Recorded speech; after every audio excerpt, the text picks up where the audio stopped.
welcome back to another video, and in this video today I thought that I would share something different with you all. Normally I do like grocery haul videos or recipe videos, but I really wanted to share with you all my favorite kitchen essentials. So in this video I'm going to be sharing with you all my top 10 kitchen essentials slash gadgets. These are things that I use on a daily basis in my kitchen that I could not live without. So this video will be good for anyone who might be new to cooking or beginner stages. By no means am I a professional chef in any way. I do not have a chef background or culinary. The most culinary background that I have is what I learned when I was in school for dietetics. So I did learn a lot of the food science part of food, but I did not take culinary classes. My husband loves to tease me about how bad my knife skills are, so if you ever watch my videos where I'm using a knife, it's pretty bad. So that's something I need to work on. But these kitchen essential items that I'm sharing with you all today, like I said, are some of my favorites that I use just about every day when I'm prepping dinner. Some of the things I use for breakfast items that I'll go over. So these are just some of my favorites.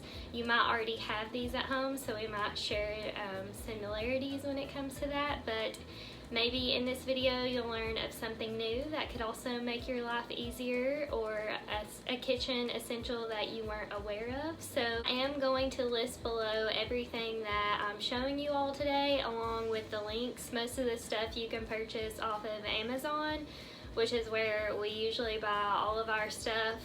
So I will link that down below if you want to go back, and if you are interested in purchasing any of those kind of things. Obviously I don't get commission off of anything, but just wanted to provide you a place where you could go if you wanted to purchase any of the items that I'm going over today. So I will go ahead and get started and show you all my top 10 kitchen essentials slash gadgets. So kitchen essential number 1 is going to be my Instant Pot. Shocker, I know. If you all have been following me for a while, you know that I absolutely love my Instant Pot. I've posted a couple recipes on my channel with some of my favorite Instant Pot recipes, so be sure to check those out. But here is why I love my Instant Pot. So I basically use it in a time when I need to fix something fast, obviously, hence the name Instant. But I will fix, one of my favorite things is like shredded chicken, so it's great to fix like a protein source. So if you're in a bind and you need something fast for dinner, popping some chicken in there. I do have a recipe for like a taco shredded chicken that I fix a lot. I also love my Instant Pot to fix chilies and soups. So I just really love it because there are a ton of recipes out there. And it just cooks everything pretty fast, so you can have dinner ready in like less than 30 minutes. When I first got it, I was pretty scared of it, so I just watched a lot of YouTube videos before I used it. So if you have one and you haven't taken it out of the box, take it out of the box, watch some videos, get familiar with it, and the more you use it, the more comfortable you'll get with it, I promise. So that is why I love my Instant Pot. Also, this little dragon up here is a steam protector, so it actually protects your cabinets from when you release the valve and all the steam comes out. So I actually won this at an event, so I don't know if there's any cuter ones besides a dragon, but I will check, and if there is, I will link it down below. But that is just why I have that little dragon. But yes, kitchen essential number 1 is definitely going to be my Instant Pot. Next up is another item that I could not live without. Seems pretty basic, but they are some baking sheets. So you all have seen this one before. I know it looks very used.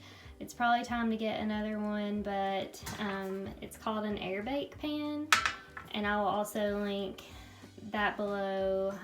You can order both of these off of Amazon, But I love this one for the simple reason that it does have these little holes in them. So I love roasting like sweet potatoes or roasted potatoes, and it really helps cook it evenly and get it crunchy or crispy kind of on both sides, versus if you were to fix it on like a regular baking pan, you might have to flip it more often to make sure each side gets cooked and crispy. But that is why I love this air bake pan.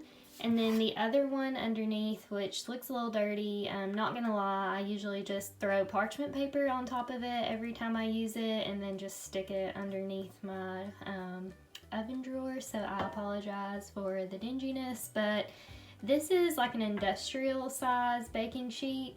So it takes up like the whole length of the oven, and I love it because it's perfect for like sheet pan meals and you can fit a whole lot on it.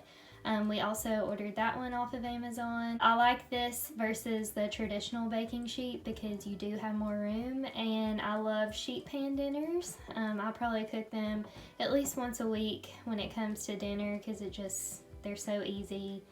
You throw everything on there, you pick a protein, some veggies, and then pair it with some kind of starch. Usually we'll do like rice or potato, depending on what the sheet pan meal is. But yes, I could not live without my baking sheets, and I definitely use them every day.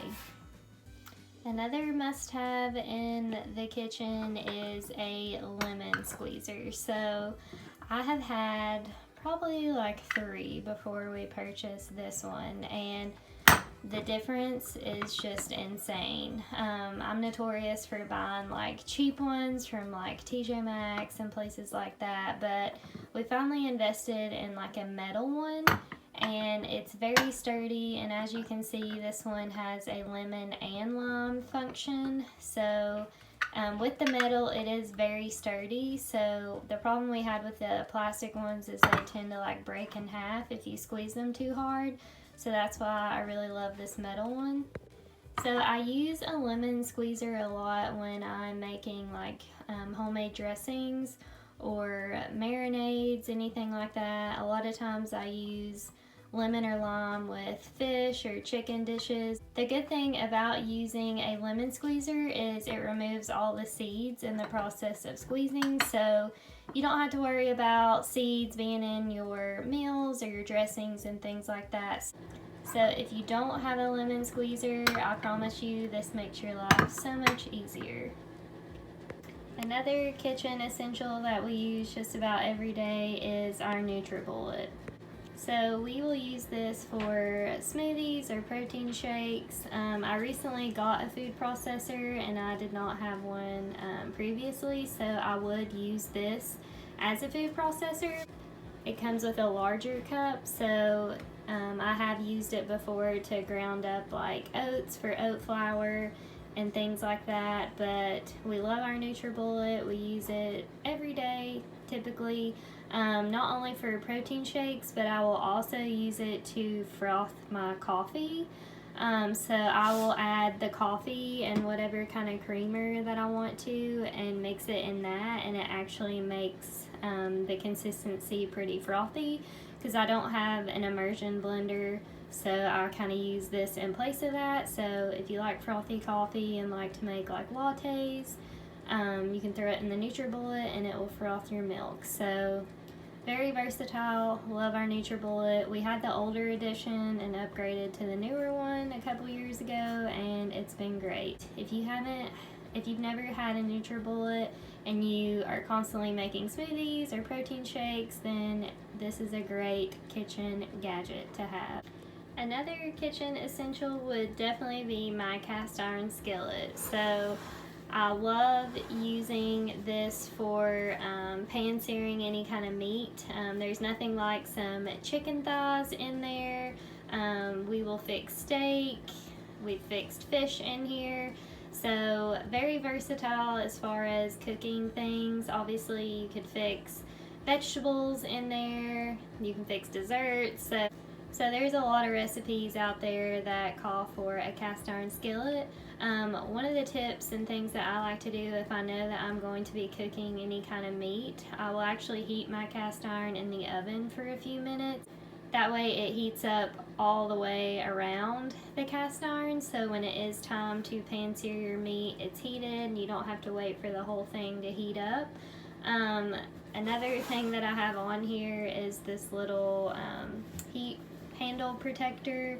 My mom actually gave me this. I'll try to find a link for something similar. I'm sure Amazon has something, but this is very useful when you're pulling it out of the oven, like I said, when I preheat it up in there, so obviously you don't burn your hand, or just keeping it on there when you're cooking.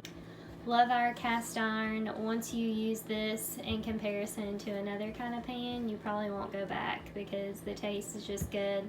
You do have to maintain it, called seasoning it, but you can't really scrub it or wash it, so you just have to rinse it with hot water. And then once you wash it, you always want to fill it with some kind of oil, and I usually will just rub some avocado oil on top of it, and then that's how you store it. Important for maintaining your cast iron skillet is making sure that you are replenishing oil every time that you're rinsing it out and washing it. So another kitchen item that I use every day would be cutting boards. So there are a bunch of different cutting boards out there. I have several, but you want to have one designated for your fruits and vegetables and one designated for your meats and poultries. You never want to be cutting like meat on a wood cutting board, because as you can see when you use a knife on it, it creates like these little grooves, and raw meats and things like that can get in there and create bacteria, and then that can cause cross-contamination with food illnesses and things like that. So never use a wood cutting board for cutting raw meats or anything like that. So that is why I have this little dingy red one. I've had this one for years, but this is always my designated raw food cutting board. So I recently got this cutting board. So I chose this one because it is a little larger. It does take a lot of my counter space up, but sometimes I'm cutting like multiple vegetables or fruits, and this one, it has plenty of room to place all of those on. If you need to set a bowl on here while you're chopping to put in there, it's great for that. This one also has little grooves around the side, which is cool if you're cutting something that creates a lot of liquid. So for instance, like a watermelon, that is going to create a lot of that liquid. And in the past, my old cutting board, it would just like leak all down the cabinet, make everything sticky. So this one actually will catch it, which is cool. It is important though to maintain your wood cutting boards. Like I said, I recently got this one, and they make oil that you're supposed to rub on it after use, so I'm going to try to do a better job and take care of this one, and I will link below this one that we purchased off of Amazon. And another thing, on the sides it has like these handles, so it makes it easier to carry, because it is pretty heavy. It's pretty big and sturdy and thicker. So I like this one. You could buy whatever cutting board you want to, but I would suggest finding one that catches the liquid, just because it makes it easier. So cutting boards are definitely something that I use every day, not when I'm cooking dinner.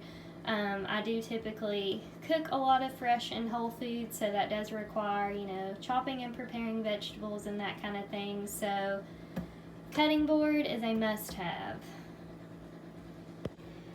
So another one of my favorite essentials is a meat thermometer.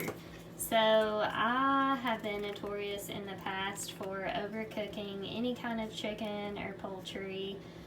So this really eases my mind when I'm cooking. This one is digital. It's just easy for me to read, and I love this one because even though I had to memorize these in school, I often forget the temperature. So this is great to have this on hand, because it'll tell you the temperature of that poultry, ground meat, and then like fish, things like that.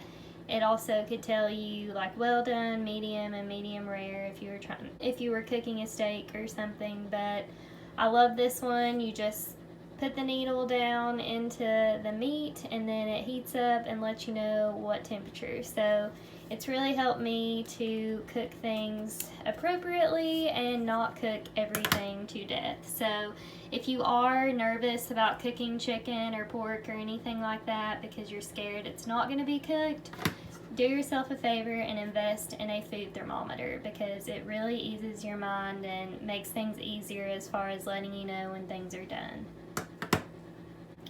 So some other things that I use every day, this isn't too exciting. This is literally some tongs and some knives. Now, I'm not an expert when it comes to knives, but I do know that having a chef's knife and like a paring knife makes things so much easier. You will ultimately need either one of these if you are preparing any kind of food, whether it's chopping vegetables or butterflying meats or cutting meats, anything like that. You will need that kind of knife.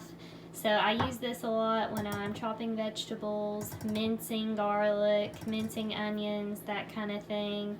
I use this one a lot if I'm cutting maybe smaller vegetables, or like I said, cutting through meat. If the meat is too thick, sometimes we'll cut it in half. That way it's easier to cook. So get some knives. The thing I use every day is some tongs. So I've got some metal ones and then these little rubber ones. So I use these a lot for tossing my vegetables. You might have seen in some of my videos tossing my vegetables in oil and seasonings before I bake them. I'll use these. I use these to saute my kale if I'm fixing them in a pan, for salads, anything like that. And for these, I'll usually use when I'm maybe pan-searing some meat, so flipping it, cooking on each side, I'll use the tongs. It just makes it easier instead of a spatula. But nothing exciting, just some knives and tongs. But you basically can't prepare any kind of vegetable without a knife. So obviously a basic need in a kitchen is some knives, and then some other little tools like some tongs make things easier for tossing or cooking. Another thing that I use every day is our coffee grinder. So we do buy whole bean coffee, and this is just it's inexpensive Hamilton Beach brand coffee grinder, but like I said, we buy whole bean coffee, so we grind our coffee every morning. I usually put some cinnamon in there to grind with the beans to give it some flavor without the added sugar. And once you start buying whole bean coffee and grinding it yourself, I bet that you won't be buying bad coffee anymore, because it just tastes fresher. It smells wonderful. It's just better quality than the bagged, because you're getting it fresh. So if you really like coffee, and if you are a coffee drinker, I'm sure you might already have one of these, but if you haven't tried grinding your coffee, it takes like 2 seconds in the morning. It's not very time consuming, and it'll make your cup of coffee just taste fresher. So we could not go a day without our coffee grinder. We actually take it when we're going on vacation and things like that, because we are kind of those coffee snobs and we can't drink ground coffee. So if you like fresh coffee, try grinding your beans yourself. And like I said, add a little dash of cinnamon. We'll do pumpkin pie spice in the fall, or I've used apple pie spice before, but you could also add in some turmeric or anything like that into your ground coffee. So yeah, gotta have my coffee grinder every morning for my cup of coffee. I'm sure most of you already have these things at home, but mixing bowls and then Pyrex dishes. I could not go a day without these as well. I use these mixing bowls every night. I use it to toss my vegetables in. I'll serve salad out of the big one. Obviously just use it for anything. So these are porcelain, so they're microwave safe, so you could heat things up in them, versus like the plastic kind. Sometimes they get too hot, and this is just better to use than the plastic. And then also with the Pyrex dishes, I use these for everything, and they come with lids so you can store leftovers in them. Sometimes we'll actually just even eat like salad out of these if I'm fixing like a big salad, instead of using like a plate or a bowl, we'll do this one. So yes, you can't go wrong with some good mixing bowls and some Pyrex dishes. So that is it for this video. Hopefully you all enjoyed and maybe got some ideas about some new kitchen gadgets and appliances that you could implement in your own home. A lot of the things, like I said, they tend to make my life easier when it comes to fixing our meals at home. So I hope that you all found this video beneficial. If you did enjoy it, make sure to give it a thumbs up. And if you like this style of video or like learning about food and nutrition and that kind of thing, I would love for you to subscribe. I usually do like weekly videos, usually post every Monday, whether it's my grocery haul and my meal plans for the week. I also do some recipe videos and some what I eat in a day videos just to give you all some meal ideas. So if you would like to see more of that, make sure to follow along, and I will see you all in my next video. Thanks so much for watching. Bye!